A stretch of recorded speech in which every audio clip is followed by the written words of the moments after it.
Hello and good morning, everyone. Welcome to the Women Taking Up Space panel, where I have the absolute delight to be in the midst of such amazing women and allies. Kevin here. Thank you all for attending today's session. And just before we start, I'd like to start with thanking Equality Leaders for putting this amazing day together, where we really get to immerse ourselves in what International Women's Day actually means. So women from all walks of life, all representations coming together to really talk about their experiences and how we can take all of that to drive positive changes in the organizations that we belong to and in the spaces that we all exist in. So I have the absolute pleasure today to be moderating this panel, and we'll do a little round robin, borrowing Meenakshi's words, and I'd like everyone to go around and introduce themselves. Who's happy to start? I'll jump in. Hi everybody, I'm Sarah Jenkins. I'm the Managing Director of Saatchi & Saatchi here in London, and I also have quite an interesting side hustle. I'm a trustee of historic royal palaces, so my side hustle is sort of looking after the crown jewels, which is quite a cool one, especially heading into the coronation. Awesome. Hard act to follow, Sarah, but I'll go next. Kate Butler. I look after inclusion and diversity at Bank of Ireland, and delighted to be here today. Hi, my name is Sharon Ehrlich. I am a sales enablement executive and entrepreneur. My pronouns are she, her, and I identify as Afro-Latina. Good morning, everybody. My name is Kevin Humphries. My pronouns are he, they. I am a resourcing manager at Jacobs Engineering, and I am deeply honored to be invited to join such esteemed company today. And hi, everyone. I'm Obiamaka Azubike, but also known as Obi. I'm the category and shopper manager for Europe at Kellogg's, and I'm excited to be the moderator of this panel today. So we're going to kick off by starting with the first bucket that we want to talk around, which is, how Black women have had to shrink themselves for the sake of others' comfort. And I was wondering if you'd be okay to kick off the conversation, Sarah, just to, kind of lead into this specific topic. For sure. I mean, it's such a big topic. It goes so deep. It's so complex. It impacts at a physical, mental, emotional level. It's how Black women have been shrunk, are being shrunk is it's super sobering. I'm sure, as most people in the call and certainly the rest of the panel know, that there are multiple ways in which Black women are made to shrink, and it might be about conforming and assimilating. Sometimes it can be where there are unfair tropes applied to Black women: too loud, too fierce, too lazy, extraordinary macroaggressions. And then there's just the everyday microaggressions of touching hair and making assumptions around food. It's a horribly sobering, horribly complex subject. And I think I actually find it quite hard to articulate just how corrosive it is. And I'm coming from a place of extreme privilege. I'm surrounded by allies. I've had the most incredible mentors and champions and bosses. And yeah, as I say, it's extraordinary how debilitating it is, I think, to be a Black woman in society, and certainly in a place of work. I mean, there's lots of reasons to be cheerful. I'm a glass half full person, so I do want to temper everything I've just said, that there are some extraordinary allies and extraordinary organizations. And despite some extraordinary conversations happening at a government level, I think that generally society is trying to get this right and we're heading in the right direction. So there's a lot in my opening gambit there. But in terms of the theme, hopefully I've covered a few points.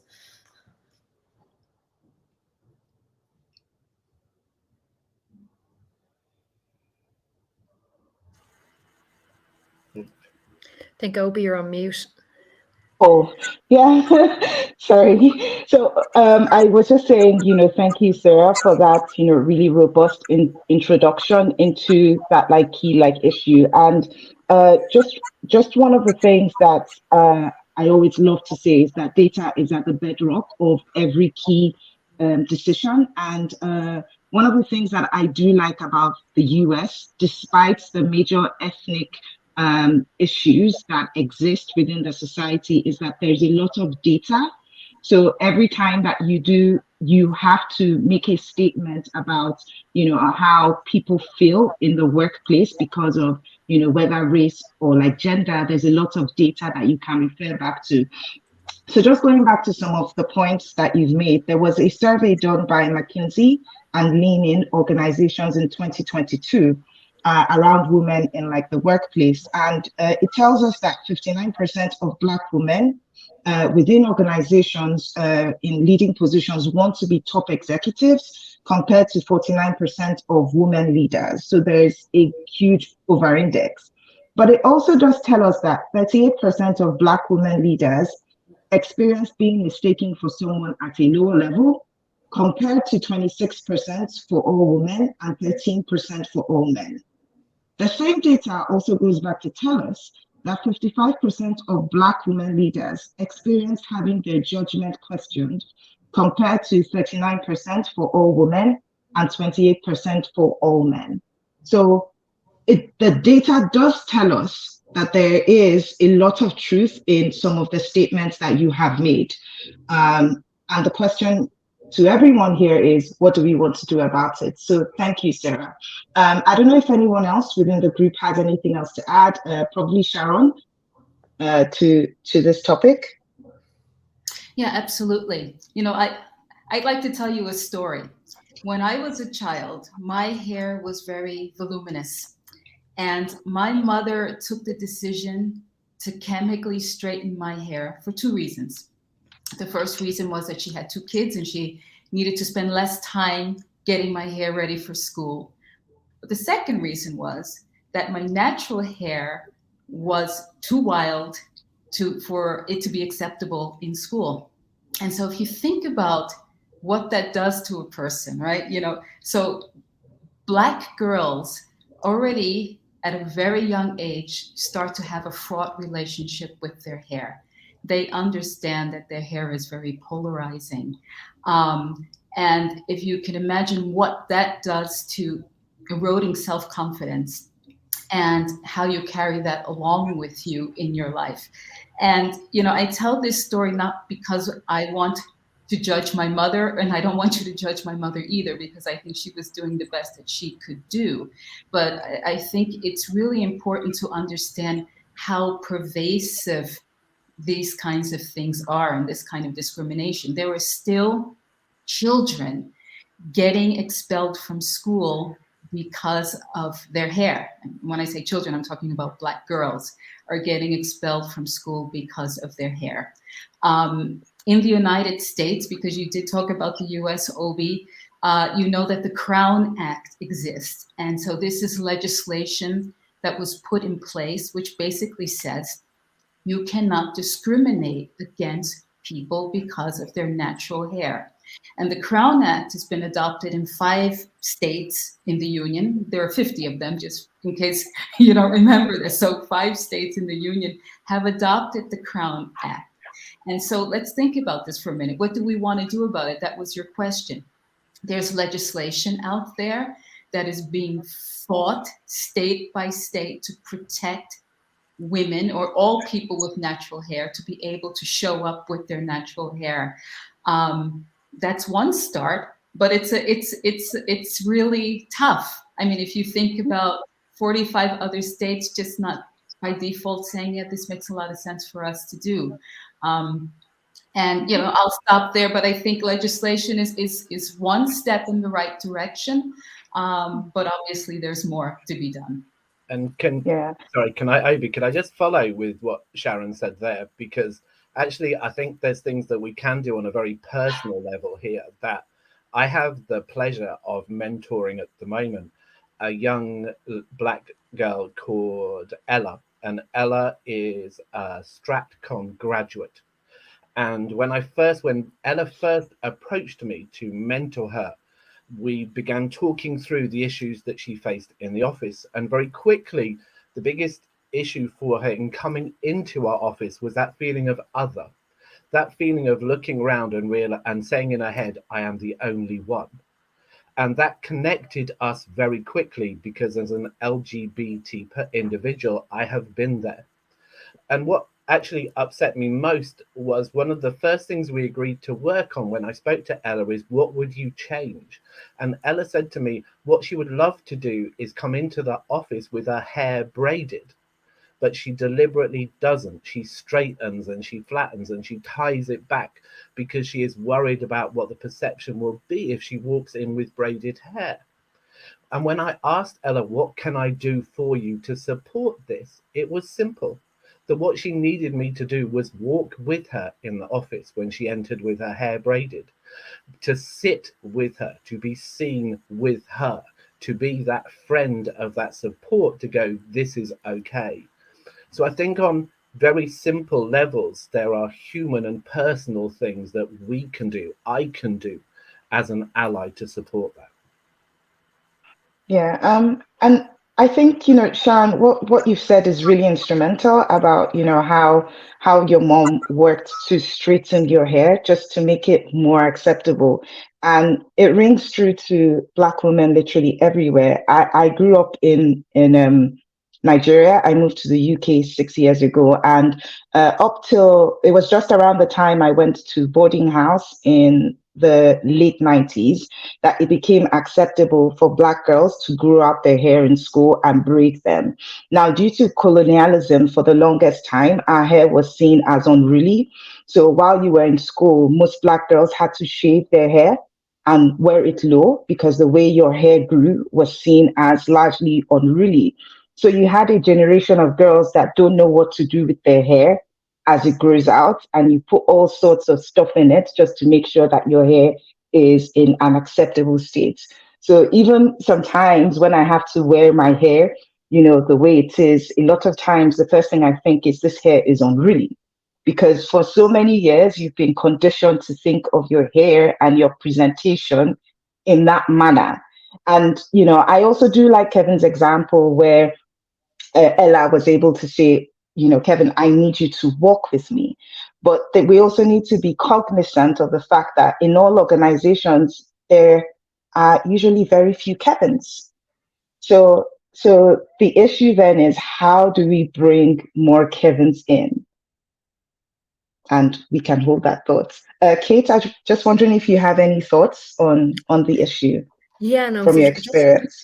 yeah, absolutely. So look, just picking up on a couple of parts. I think data, Sarah, you touched on it at the start, I think is absolutely critical. And that's something that in the bank we've kind of come a journey on, we're on I&D about 5 years, very much kind of focused on gender. But over the last kind of 2 or 3 years, it's diversity in the widest form. So it's gender, ethnicity, LGBT, multicultural, and really data from a couple of perspectives. One, how diverse are we up through our bands, that way, like, so for example, if we say, oh, we're really ethnically diverse, is it right through the company, that way, like, or is it pocketed in a certain geographical area and a certain, like is it actually so that colleagues who are from an ethnic minority, if they're in the company, they're not the only other. So I think that's definitely something that we've kind of worked on. And data across, like, in recruitment, so if somebody's applying to the job, we ask them, kind of, can you give us your demographics? If somebody's leaving the company as well, that's they'll give you their honest opinion when they're walking out the door as well. But something that we're really proud of is our inclusion. So we, in our colleague engagement survey, we actually ask, again with that demographic lens, and what we found is colleagues from an ethnic minority actually have higher engagement scores from an ethnic majority. But again, you know, the headline says that, but obviously then sometimes when we delve in under it, there are absolutely then pockets of colleagues that don't feel that. It's how do we kind of make sure that our plans and our investment and our target is working. So I'll give a good example. We had linked to the gender, we had this My Story platform, and the My Story platform was to give that visibility to females, the female career story, but also the personal journey, you know, like the setbacks, the positives, the mentors, the allies. And then we had a colleague come forward there about a year ago with a suggestion of, can we do a My Story Women of Colour, you know, the way so that we could actually evolve it, so that we gave, you know, women of colour a platform in the company to come and tell us what the barriers they are, what like everything that we're talking about now, like, you know, the microaggressions, the challenges that they have, and how can allies show up for them, like what should we do, how can we educate ourselves, how can we learn more, and how can we be present? Because you're right, we need to have more allies. We need to understand what the challenges are, and then we need to also be able to take active, you know, intentional actions, I think, to make our workplaces more inclusive and diverse. Thank you so much, Kate. We could speak about this topic for the next couple of hours, but we don't have that luxury of time today. So I'll be going on to the next bucket of discussion. So I want to understand, you know, from Sharon, you know, what does an inclusive organization look and feel like for you? Well, I think, you know, I can talk from my lens. I think as a person who has been an executive and a corporate citizen for a long time, being part of an inclusive organization means that I don't have to fit in, right? That means that I can show up as the person that I am and authentically be myself.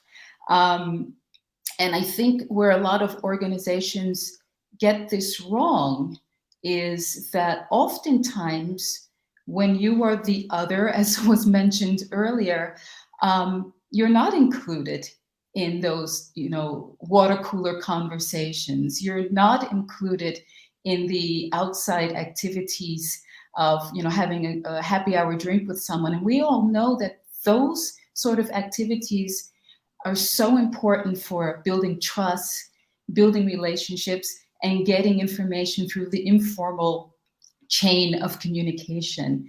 And so when I think of an inclusive organization, I believe that that's one small step. And, you know, you don't need to have a program guide on how to include people and make them feel like they belong, and that they're not sitting on the sidelines. And so, you know, it's a small step, because I think it's really important. As Sarah mentioned, we have to think positively about, you know, how can we affect change here?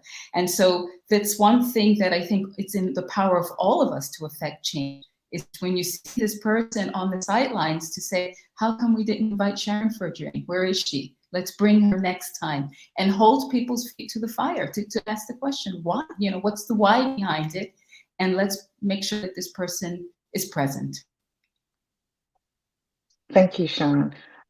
Sarah, do you have any thoughts to share? Because it'll be good to have an idea of what you feel an inclusive organization should look like. I think you're on mute, Sarah. Yeah, I love Sharon's answer, because what we're leaning into is complex, but that's about empowering every single person to do one little thing that can create a change. And I think that's a really important part of it, of any solve. I think I feel very privileged as a senior member of my business, that for me, an inclusive organization genuinely, authentically puts D&I at the top of the to-do list as a business. It's a business imperative. It's a genuine strategic imperative to get talent strategy right. And I work for an ad agency. Advertising agencies we all do the same thing. We take a brief, we find some magic, and we make it work. That's the same formula. There's no difference. The only difference from any ad agency is its people. So it is an imperative. It's a genuine commercial imperative to get our talent strategy right.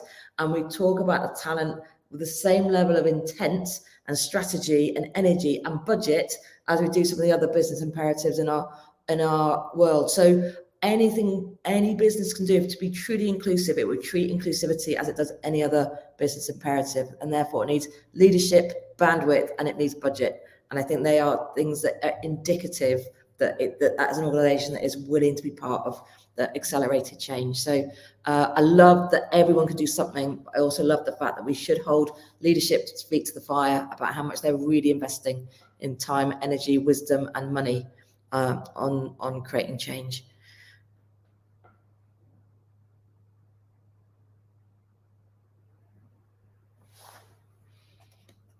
Just realized I was on mute again. Yeah, so thank you for that robust answer, Sarah.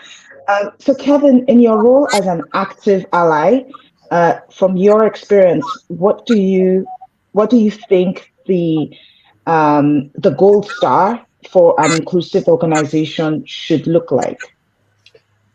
I think I look at it in three ways. One is that an organization needs to be willing to be transparent. And by transparent, I mean honest. That I will often say of Jacobs that there is much wrong with Jacobs, but its heart's in the right place. And that's why I stay with the company, because its heart's in the right place, because it will be honest with me. I think the second one is investment, that if an organization is willing to invest in inclusion, and I mean money, and I learned that from Lady Phil, that it's like a key bit is, are you willing to put money where your mouth is and not be performative, but to be investing?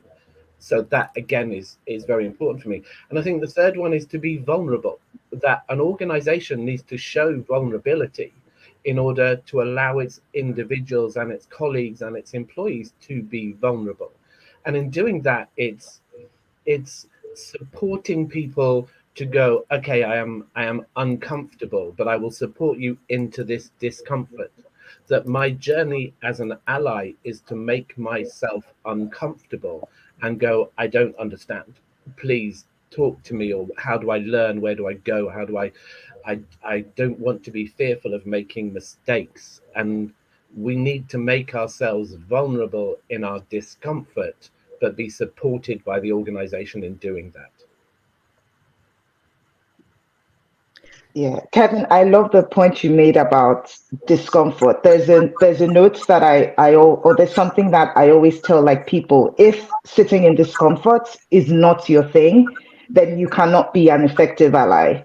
Yeah. And in fact, if I dare say, you cannot be referred to as an ally, because the process of allyship is challenging your core belief systems a lot of times, and you have to be comfortable with that being challenged before you can advocate on behalf of a group with whom most times you don't share any shared lived experiences with. So yeah, sitting in your discomfort is really key. Kate, do you want to share some thoughts? Exactly. Yeah. And look, it's interesting. I agree with everything everyone said there. I think particularly for us in the bank, what's been very powerful is actually absolutely the investment, like mine, it's a full-time role, have access, I suppose I sit in HR, like access to a lot of kind of people, a lot of, investment, I think is critical. It helps as well that, an inclusion and diversity metric is on a board scorecard, divisional scorecard. So it kind of comes from the top down, and that actual commitment, it's core to our purpose. Again, I've talked about the data. I think, though, I suppose for us, the extra piece is around the voice of the colleague. So we have 6 I&D networks, and each of them are sponsored by a group exec. And, again, they have their own budget, they have their own committee. But I think for us, that's been the success where, giving them a voice to kind of say what is good about the company, what's not so good about the company, and if they have ideas that they have a kind of a mechanism to say, actually, how can you help me drive this change forward? And then we take it and we advocate on their behalf to make the change. So I think that's really powerful, that actually it's not just me in the center coming up with lots of great ways how I think I'm going to make the company more inclusive and diverse. It's actually asking colleagues, what do they think? think. And I suppose the last piece for us is like looking at external best practice, like who can we partner with, who can we be signatories with, what accreditations can work, because that's definitely one thing I've found over the last couple of years. We definitely don't have all the answers, and there are other companies or other industries that are much more advanced on certain parts that actually really kind of help us lean in, and just it kind of helps sometimes accelerate the change if you're looking to make a change in a certain space. Thank you so much. Obi, could I just add? I think I want to work at all of your companies. I think we're very lucky. We have some progressive companies on the call today. I just want to build on something that Kate just said there about really finding ways to hardwire it genuinely into the business with the data and the metrics. And I'm aware that we're perhaps quite fortunate because we do work in progressive companies and who are on a journey, and with levels of seniority that we can create the change. I think finding the business, give anyone on the call, if you can find the business case, and I wasn't being flippant when I always say to my leadership team, we've only got our talent.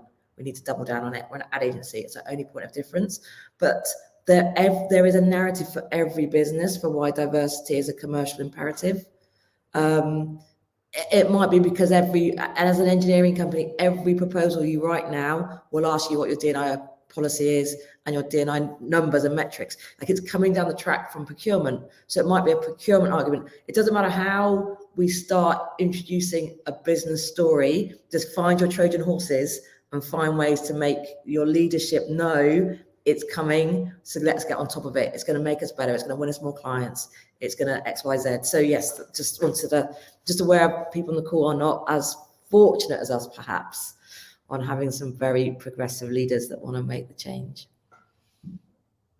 Yeah, and that's an important clarification, Sarah. Thank you for adding that in. So I've seen that the chat is alive with loads of comments. So we're just going to take the third bucket before we start addressing, most of the comments that have come through, because I can see there's going to be quite some conversation. So I hope we're all ready for an exciting phase when it comes to the chat. So the last bucket that we're going to talk about here today is something that is seen as quite polarizing in certain regions, but it's focused on what needs to change to reach pay equity. And I think one of the things that might be thrown up is who said we're not at pay equity. So I'm going to start with the data as usual. So like I said, there aren't that many data sources when it comes to Europe and the UK, but I was able to find one. And it's from ONS data, and it shows largely that most UK women from minority ethnic backgrounds actually stopped earning 2 months before Equal Pay Day, which falls in November for white women. That's women that are not women of color. And there was a study done by Fawcett Society, and it shows that Fawcett Society, who stipulates equal pay day, and it basically outlines the day in the year where the average woman stops earning relative to the average male worker because of the gender pay gap. And like I said earlier, that day falls in November. Now, there was an analysis done last year, and it coincided with Black History Month, and it shows that Equal Pay Day for Black African women falls on the 27th of September, and it's the 19th of September for Bangladeshi women, and then Pakistani women had the worst gender pay gap, with Equal Pay Day falling on the 8th of September. The data also added that Black Caribbean women earned 18% less on average than men, making 26th of October Equal Pay Day for them in the UK. Now, when I was digging into this data, it showed that only just about 100 medium to large companies in the UK report on ethnicity data. And when we look at the journey to gender equity as a whole, most of that journey is underpinned by data, because the data and the results of that data spurred people to act. So I mean, we could have a conversation around, the inequity in what the data is like showing, or we could, turn this into a conversation around how we actually get to a place where we remove the gender pay day gap or the gender equity gap, but we also take a look at it from a multidimensional perspective. So this is, largely for a conversation to have, how do we get to the point where the pay gap becomes a thing of the past? And I was wondering if you'd want to start on this conversation, Kate. Yeah, for sure. And look, in Ireland, I'm conscious we're probably a little bit behind in terms of, like, we only actually published gender pay gap reporting this year. For the first, or 2022 last year, was the first time for the legislation to actually, require companies to publish it. Now, we in the bank have been publishing it about 2 or 3 years ahead of the legislation, because, again, we wanted to provide that transparency, and as well, like, understand the why. Like, why did we have a gender pay gap?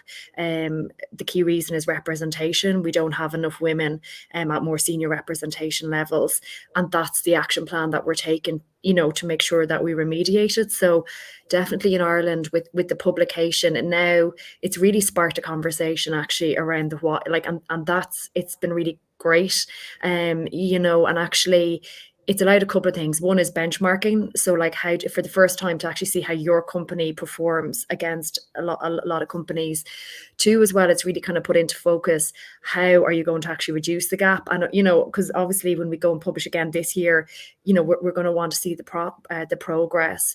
And also then as well, it started to kind of continue, like, this is, gender is first, but obviously we're looking to, the UK that has, starting to talk about ethnicity pay gap. So it's broader than just actually gender. It's also been able to chop it and change it in different ways and say, like, what is the pay gap? For us in the company, one thing obviously focused on the representation, like pipelines, talent programs, and like, it's been like, we've been on that journey now about 3 or 4 years. But I think the conversation then is around actually fair pay. So, like, what are the actions when it comes to, like, a point of hiring, male and a female, like, at that point of hire, like, what can we do in terms of actually definitely not making the pay gap bigger, but actually reducing it. So say, for example, if there's a practice where, when you're moving up a role and, that the percentage is capped at, 5%, well, actually, like, is that fair? Like, it should instead be, like, set the rate for the role before, somebody applies for the role, and then actually say, no, this is the market role, whoever gets that. So again, it just, I think there's an opportunity actually for us to reflect on our pay practices, and where is there, to be a little bit more radical, a bit more kind of progressive in terms of actually how we pay people. Like, I have young kids, and I've a boy and a girl who are, quite similar in age, and I could try to explain to them, about, no, you're not entitled to this, or you're like, it's just, I think, to make it simpler, because I think we can overlay loads of things like, oh, we pay him more because he's in the company longer, or he's tenure or experience, and it just gets quite complicated, where actually I think there's an opportunity to maybe be a bit more progressive about how, and simpler. I think simple is good in terms of how we actually make pay decisions. Yeah, and I really love that example, Kate, because yesterday I was just going through LinkedIn, and there was someone who made a post about someone who realized that her company was recruiting for her role, and they were paying the pay gap for the role that was equivalent to hers was between 35% to 60% more. So she said she's putting an application for the new role because yeah, I know. Exactly. And it just, like, if you think about it, what we're trying to do with the core of inclusion and diversity is that people feel valued, they feel they can thrive, so, like, we're doing this huge amount of work. So then it's, like, pay me what I'm worth, I think it is a key part as well. Yeah. And on a fairness, like, fairness is definitely one of our core values. Yeah. And I'm going to move there for a moment. I just wanted to say one other thing. I mean, I don't have data in front of me, but I know for a fact that women tend to negotiate their salaries less than men do when they are being recruited for jobs. And, this is somehow held against us when we don't negotiate. And so the natural reaction for the recruiter or the HR person is to say, well, she gets the salary that we're putting forward because she didn't negotiate. Too bad for her. And, you know, I think that if we want to talk about fairness, you know, going back to what you said, Kate, there has to be some absolutes in what the salaries look like, and people shouldn't be penalized for their ability to negotiate and engage in a conversation that isn't necessarily natural or comfortable for them, culturally or otherwise. So I think that there's a lot more that can be done in that part of the process to take away this penalty when people do not negotiate their salaries. We can do a bit more and we can do better. Yeah, and just to build on that, Sharon, forensic when we're hiring and the importance of those salary brackets, but forensic when the pay reviews are coming round, just like we go through every row, every single person, so you don't have this quiet, awesome person who's just been getting on with it, and we're just making sure that we're doing everything we can to reward the people and progress the people that are delivering. We operationally have to get forensic on it. I think one of the most critical things. And I guess I'd like to address the elephant in the room, really, when we talk about pay and pay gaps, is that we don't know what we don't know. That we could sit next to each other at work, Obi, and I will have no idea what you earn, and you have no idea what I earn. And in the corporate world, we are actively encouraged to not talk about our salaries. And until we open up and are transparent, you will sit there not knowing. And that I think is an honesty that we have to address, that transparency again.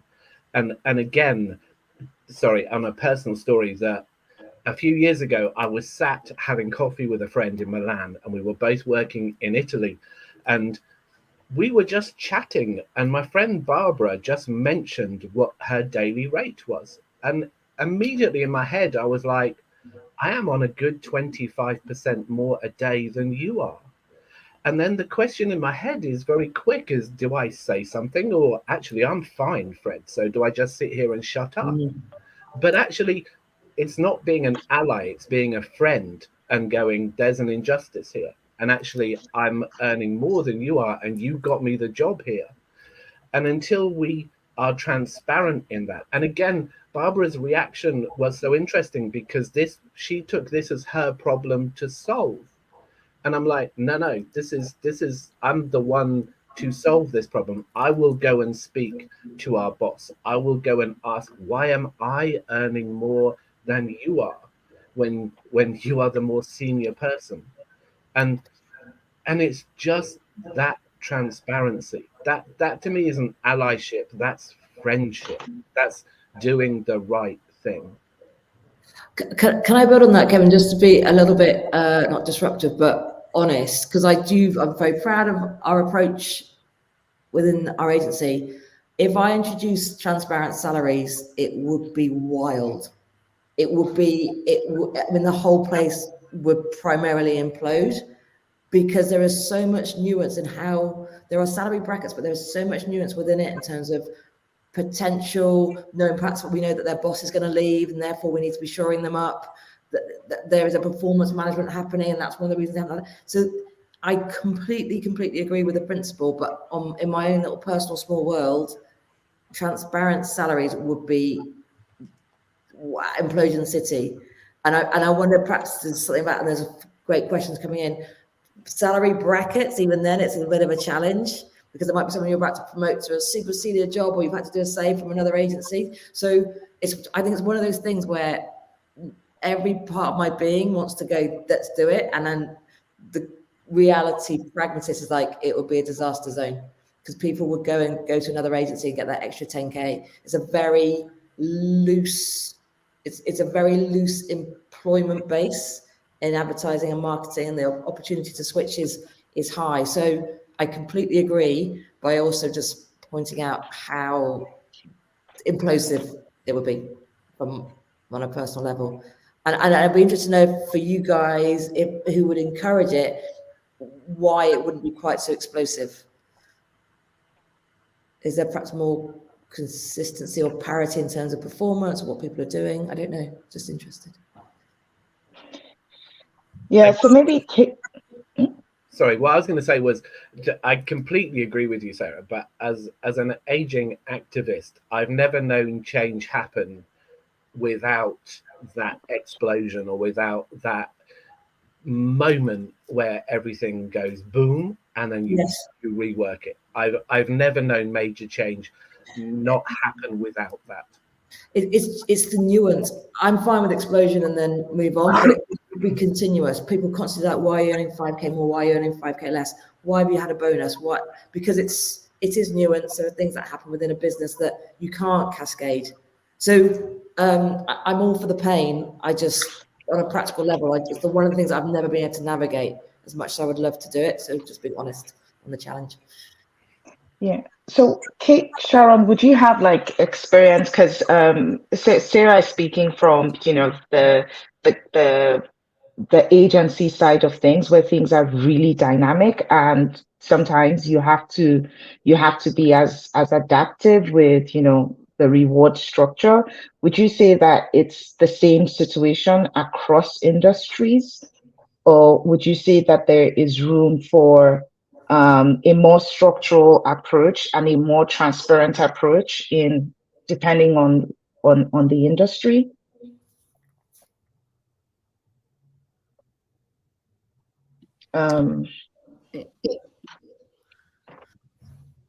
No, I have to be completely transparent. I don't have a lot of experience in this particular area. What I can tell you is that I've been a hiring manager before, and I've had applicants apply for jobs where the salary that I was willing to pay and that I had the budget to pay was exceedingly higher than the salary that they had earned in their previous job.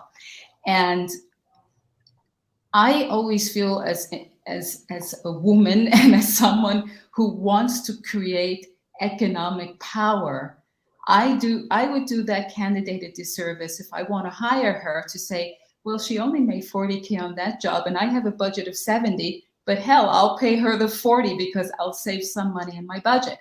But we're talking about, going back to what Sarah said, this is very nuanced, right?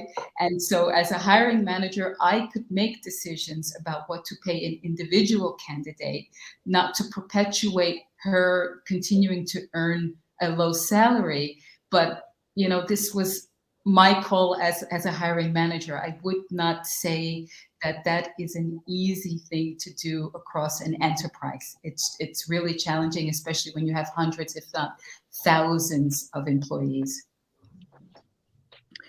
Yeah, and look, I just might jump in. Look, I totally Sarah, kind of what you're talking about. And I suppose from us in the bank, like we a couple of years ago kind of simplified our structure, the kind of, in terms of smaller number of bands. And I think it's probably easier maybe at the more kind of entry level as you move up, because that's definitely then where we do have a very defined, kind of career piece. And then it does get more tricky, absolutely more at the senior roles. But I suppose like what we're trying to do is have that, so obviously equal pay is, if you think about what legislation, it's equal pay. How do we move it more into like fair pay, that way, so that actually at the point of decision, that way, like even kind of what you're talking about, Sharon, that we equip hiring managers to be like at the point of decision, and you have a candidate, that you're saying, okay, actually the easy one is I'll just add the plus X% and give them that. It's more a case of actually step back and be like, what's the market, what was the value of, what's the price of the role, how does that you just have a more evolved way, with the idea being that the outcomes, fairness, that they will get paid what their entitlement is, and also as well, like it'll help us as a group to reduce our gender pay gap, which really is kind of where we're trying to go. And if you think about, again, female and male colleagues, like if a female doesn't ask for the extra bit or the extra bit like that, you can see, we can see all the data that they fall back. So then it's a percentage increase on top of an already reduced salary. So it's just, so I think our kind of key message is, if you have at an opportunity, where you are hiring a female, and you have an opportunity to actually give, to introduce a fair pay, that's kind of where we're at more so. But definitely don't have a cracked, I would say. But I think that's the journey, you know, like we had, like with gender pay gap, we have to look at that. And that's where, as an industry, as a financial services group, for us, you know, we kind of have to move the conversation on. I love Kevin's Sure. provocation. And Michelle's cracked it. We need to get Michelle on the panel. Yeah. Michelle and stats. So yeah. Yeah. So thank you so much to the panelists. We have a couple of questions, and the first, so we will just start with the first. It's more or less a statement, but there's some explanation required around it. So Carl McLean says, it's important to hear that instilling aesthetic boundaries on children can be damaging, as Sharon mentioned. It follows children into adulthood and causes insecurities. And they saw a piece on YouTube recently about East Asian children being subjected to eye surgeries by their parents to make their eyes seem bigger and wider. It's very troubling to hear. So just to give some context on like that, those modifications are mostly linked to the colonial thinking that proximity to whiteness provides more opportunities. So when you think of hair straightening, skin bleaching, making your eyes appear less Asian, this all comes back to the systemic influences where certain physical characteristics meant you had more opportunities, and that kind of explains the extreme actions that parents would take just to make sure that their children had the most opportunities. I don't know if anyone else wants to add anything to that. Okay. Good. So we can move on to the next. So the second one was from Fiona Andrew, and she's asking how important do the panel feel that it is for networks to have their own budgets, and what sort of things do they use them for? So I think from a network perspective, she's referring to employee resource groups in organizations. Yeah, perfect. I might take that one. Yeah, look, the way we would kind of set it up is from an I&D. So we have our I&D total budget. So that would be kind of for the big ticket stuff, like if we're doing, you know, talent programs, or we want to do partnerships and, you know, those type things. But then what we do is we give each of the networks a discretionary budget. So, you know, for example, to help them come up with their own strategy, which complements the group strategy, but it empowers them. So if they say, I really want to run a masterclass series this year, that they have the budget to be like, okay, actually I'm going to get this speaker, or I want to run this event, or, you know, I want to kind of road test. So again, it gives them autonomy. It also gives them, you know, and to be honest, some part of it is, you know, for celebratory type stuff. So, you know, it's Diwali, I want to host a Diwali party. You know, it can be like, it's very much a grassroots type budget. So they have their own discretionary budget, but then I also share with them what we're going to spend the money on from an overarching I&D. So I kind of say, look, for your particular I&D characteristic, I want to spend the money with maybe family carers partnership, or I want to spend it with, you know, different club. And I would look for their advice and support on that. Hope that answers it okay. Yeah. My reply to that is hell yes. That and I go back to Lady Phil, that it's all about investment and the way you invest is through your networks. At Jacobs, we have 7 employee networks. I've been honored to be the mother of the House of Prism, our LGBT network. And I think one of the key things that where the networks are now moving forward is through intersectionality and promoting intersectionality. And I am immensely proud that Prism, our LGBT network, works with Harambee, our Black network, a huge amount. The family cohesion there is amazing. And then we're able to promote things like LGBT rights in Ghana, where you bring in that intersectionality, that none of us are one thing, we are many things. And those nuances are so important. And I think that's what your employee networks can bring just invest in them and trust in them to bring that to you.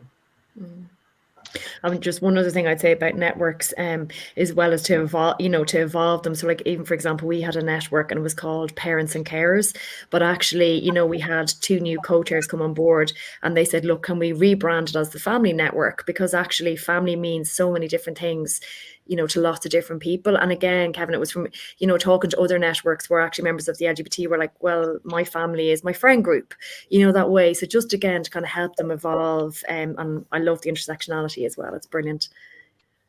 Thank you so much, Kevin and Kate, for your robust answers. I'm thinking we are squished for time, so we will just take 2 more questions. We have a really engaged audience. Yay. So we have a question coming from Cara McDermott, and she's asking if there have been any initiatives that we've seen fail and what were the key learnings. So I'm guessing that will be a question for you, Kate. Yeah, no, absolutely. Like God, with IND, I think to do IND you need a certain amount of resilience. It's certainly not all good. Like, like you do meet challenges. I would say things that haven't worked would be like if given it being very honest about, like, say, our gender target, we set out in 2018 we wanted to achieve 50-50 by 2021.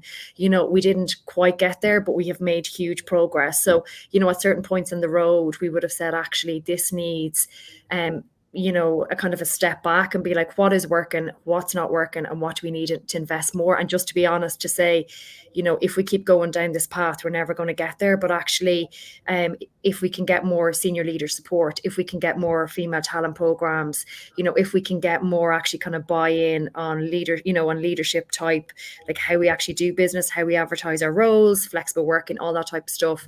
So I would say that definitely was something that, probably when we set off, we thought might be easier to achieve, but how we dealt with it was honesty and just say, actually, we're not where we want to be, get a group together to actually problem solve it, and then kind of, get back on the road. And I think as well also is to celebrate the successes we have had. Like, definitely when I look back over the last 5 years, things like even the My Story that I talked about, the platform, like that's one of our most successful, kind of visibility opportunity for kind of colleagues to come and share their stories, where I never thought it'd still be going like 6 years on and evolving into like My Story Women of Colour. So I think as well, it's trying to celebrate the successes, and if something's worked well, maybe in one characteristic, how do we evolve it wider, I think. Can I quickly add to that? I've been running out of time. We've got a really tight framework, which is helping us not have quite so many misses. And that is, everything should be leadership led just because of budgets and bandwidth and priorities. So it's hardwired, but agency built. So the crew and the experience and the protected characteristic of building initiatives, measurable, because we've got to make sure we're learning and getting an ROI, however soft that ROI is, sustainable. Whatever we build, think long-term, think year 2, think about partners, and then be open. Everything we do, like be open on the failures, be open on who we borrow from. We're one agency, we can't fix this. We need to let anyone steal what we do.